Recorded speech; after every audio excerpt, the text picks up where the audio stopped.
ప్రతిఘటన టీవీకి స్వాగతం. క్షణక్షణం మీకోసం. మహిళలే దేశానికి ఆదర్శమని సీఎం రేవంత్ రెడ్డి అన్నారు. 1 కోటి మంది మహిళలను కోటీశ్వరులు చేయాలన్నదే తమ లక్ష్యమని పేర్కొన్నారు.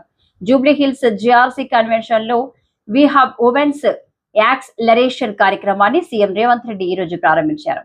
అక్కడ ఏర్పాటు చేసిన స్టాళ్లను సీఎం రేవంత్ రెడ్డి పరిశీలించారు. అనంతరం ఆయన మాట్లాడుతూ మహిళల శక్తిని ప్రేరణగా తీసుకుని రాష్ట్ర అభివృద్ధిలో కీలక పాత్ర పోషించేలా చేయడమే తమ ప్రభుత్వ ధ్యేయమని ముఖ్యమంత్రి రేవంత్ రెడ్డి తెలిపారు. 1 కోటి మంది మహిళలు కోటీశ్వరులు అవ్వాలనేది తమ ప్రభుత్వ లక్ష్యమని ఆయన స్పష్టం చేశారు.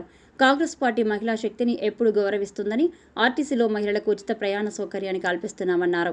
5,200 కోట్లను మహాలక్ష్మి పథకం కింద ఆర్టీసీకి ఇచ్చామని, ఆర్టీసీ కూడా ఇప్పుడు లాభాల బాటలో నడుస్తుందని సీఎం రేవంత్ రెడ్డి వ్యాఖ్యానించారు. ఇందిరాగాంధీ మహిళా శక్తిని ప్రపంచానికి చాటి చెప్పిన ఘనత వహించిందన్నారు. మన రాష్ట్రం $1 ట్రిలియన్ ఎకానమీగా మారాలంటే మహిళలు ఆర్థికంగా స్వావలంబనవ్వాలి. ఇందుకోసం ప్రభుత్వం ఉచిత ఆర్టీసీ బస్సు ప్రయాణం వంటి పథకాలు తీసుకొచ్చిందని ఆయన తెలిపారు. గ్యాస్ సిలిండర్లను ₹500కి అందిస్తున్నాం. అమ్మ ఆదర్శ పాఠశాల నిర్వహణ బాధ్యతను మహిళలకు అప్పగించామని, మహిళా సంఘాలు సొంత వ్యాపారాలు పెరిగేలా స్టార్టప్ మద్దతు ఇస్తున్నామని సీఎం రేవంత్ అన్నారు.